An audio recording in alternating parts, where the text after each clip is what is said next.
Big boost coming in terms of Lisandro Martinez returning in a few weeks. Mount and Eriksen very close to return. Amad Diallo back in training and could be expected to get some first team minutes very, very soon. However, the transfer news, the takeover news that's come out today is a joke. The takeover deal going very much into 2024.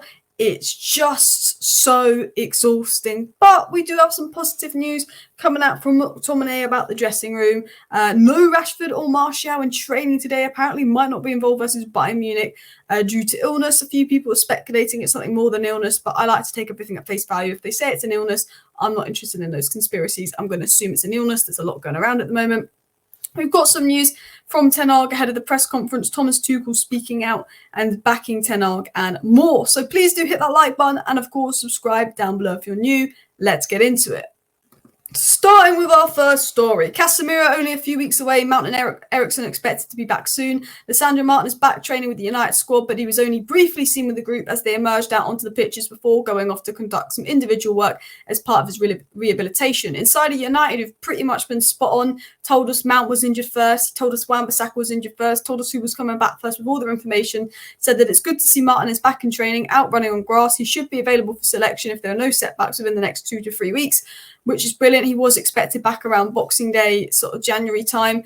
I don't want to rush him back because that's what we did last time and he wasn't good. He got injured again. If it means we have to wait a month, go for it. Do you know what I mean? Because he's important. I don't want him getting injured again as well.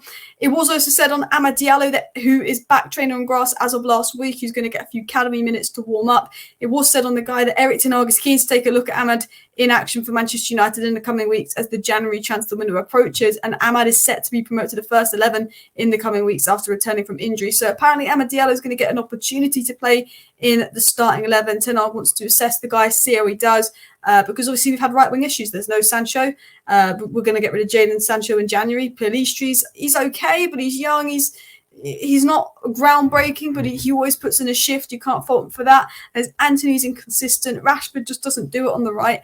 Amad Diallo could be the best option. Ten Hag likes a left footer on the right, but the difference is Ten Hag likes his wingers wide. Amad Diallo likes to go in those sort of half spaces, a bit like Cole Palmer. He's more that kind of winger, but it'll be interesting to see what Amad Diallo kind of provides, and I'm interested to see him get a chance as well. But let's get into the news that's kind of annoyed me today. First of all, we'll get on with this transfer news from some crappy journalists saying that Casemiro has a big desire to join Bayern Munich. There's talks about Casemiro and Xabi Alonso both going in the summer. I think someone's bored. I think someone wants a few clicks, and I think someone in the media has completely made that up. So I know a few people have been tagging me in it and asking me about it, but Casemiro's not going anywhere till summer, and Man United will assess what they're going to do with Casemiro in summer, see if he regains his form, see what the offers are, all of that. Because Ten Hag still sees Casemiro as a valuable player. He's not going to want Casemiro out because he had a few bad weeks and got injured, because the whole squad's been poor. Casemiro was no worse than the rest of the squad when he was poor. It's like, so McTominay can be poor all these games, but McTominay can stay and play. But if Casemiro is poor for 3 games, let's sell Casemiro. If Varane can't get in the team for about 7 games, let's sell Varane. Maguire and McTominay didn't get in the team. We didn't, so we're going to sell them. So I think it's people want Casemiro sold. I don't think he will be. I think maybe in the summer he'll go, and that will be assessed in the summer. But this is what wound me up today. And it came out from Pete Hall. This isn't a particularly credible source, but I think it's believable given the amount of setbacks and delays with this takeover, saying the announcement for the takeover deal for United could be delayed until January. They're essentially saying this takeover deal is going to be delayed by January. I'm embarrassed with this whole takeover deal. I'm embarrassed with this whole situation, the fact that it's dragged on for so long. I know it's complicated. I know the matter of bringing in Ratcliffe is complicated because Ratcliffe probably wants to find a way to make sure he gets 100% one day. I don't know if the Glazers are going to ratify that or not, but the quicker it's done, the better. I would have wanted it done by January. I would have liked it all wrapped up by January because we've got an important January ahead. It's almost, a part of me feels, and maybe I'm crazy, this is just my opinion, part of me feels like the Glazers are delaying this because they don't want to spend in January, so they want it done after January, so we've got an excuse not to spend. Generally believe that, to be honest. Maybe I'm crazy as well. Now, talking of all things United, we're going to talk about some things that were said in the press conference. We're doing a bit of a preview ahead of the Bayern game, which I won't lie to you, I'm worried about tomorrow. But to be honest, I have the expectation of it's not in our hands. Had we beat Galatasaray and this game was in our hands, and if we beat Bayern, we're through to the knockouts, I would be nervous. But because we can beat Bayern and play really well, and Galatasaray could win or Copenhagen could win, and it would all be for nothing, I'm not crazy nervous ahead of the game, to be honest. But you never know. Mountains are there to be climbed, Ollie said, and this is a mountain to climb. But McTominay in the press conference spoke about the dressing room, reports of the dressing room unrest, all of that. He said, it is the player's responsibility. We know that as well. We have big characters in the dressing room. It's not like other managers when it's been toxic at times. Players can get lost in translation. We just want to do well for the football club. It's simple as that. Now, the interesting thing that McTominay said that stood out here for me is unlike other managers, it has been toxic at times. It's not like that. McTominay's admitted it's got really toxic under previous managers. McTominay's saying the dressing room isn't toxic right now. Now, I think there's probably 1 or 2 or 3 unhappy players in the dressing room. I think the reports that 50% of the dressing room are unhappy was not true. I think there's 1 or 2 players in the dressing room that aren't happy, but I think the morale and the main characters in the dressing room are happy. So the morale in the dressing room is probably not too bad. I think that it's just exaggerated by the media, 100%. But I think there's definitely some people unhappy in the dressing room, and there's no way McTominay is going to say, yeah, people are unhappy in a press conference. He's always going to be positive. But he did say in the past it got toxic. Right now it's not toxic. I think there's a few people that aren't happy. Those people, everyone knows who they are. They'll be moved on, like Sancho, maybe Martial, and that will be it, really. I do think the majority of the squad is behind Ten Hag. I can tell Luke Shaw is, I can tell Højlund is, I can tell Garnacho is, I can tell McTominay is, I can tell Maguire is, I can tell Onana is, I can tell Amrabat is, I can tell a lot of players are. McTominay said the boys are fully behind the manager. That's the be-all and end-all. We just want to do well for the football club. It's as simple as that. And look, one thing about McTominay, you know I'm not his biggest fan. I don't think he should be playing for United. I don't think he's the best player, to be honest. I don't think he offers much more than goals. But one thing about McTominay is, in terms of a professional, in terms of attitude, you can never fault this guy. Very well spoken, comes across very well, very professional, very hardworking. You can never criticise McTominay's attitude and professionalism. I don't think you can criticise his ability in the sense of he's a great box-crashing midfielder, but I don't think his profile brings the balance to the midfield that we need, and I think we're unbalanced when he doesn't score. Anyway, going into the Bayern game, or what is the news? So Marcus Rashford and Anthony Martial are absent from training today. Both are unwell. Reports saying they might not be involved versus Bayern tomorrow, which will be 2 big misses. However, Ten Hag was asked again about consistency, why United can't find consistency, because he did say after the Bournemouth game, we don't have the players for consistency. Ten Hag then had to answer this question again.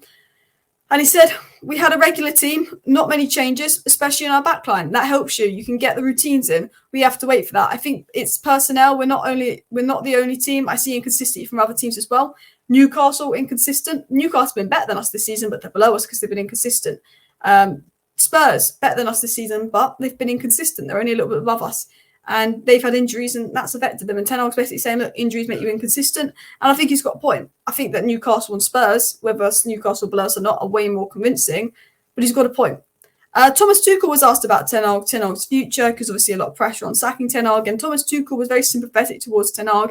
And he said that I'm sympathising with Ten Hag. I'm pretty sure United will bounce back. Tuchel actually said, I feel for all colleagues. Sometimes it's difficult and challenging. I know what it's like to manage big clubs. Sometimes you feel that the club is not developing as quickly as you like. I'm convinced that United will fight back, is what Tuchel said. And Tuchel's friends with Ten Hag are very positive.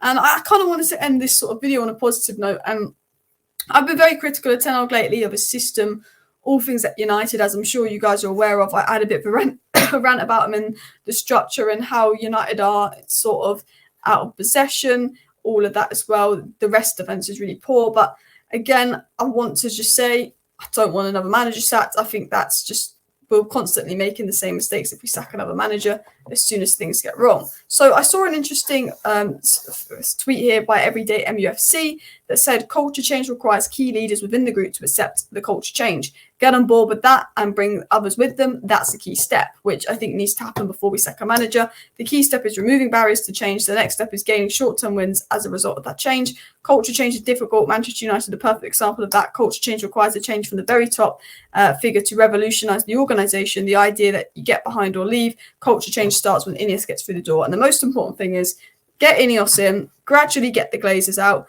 get, Blanc in, get Mitchell in, get all the people you need to bring into Manchester United, clear out the players. Maybe Ten Hag goes with them.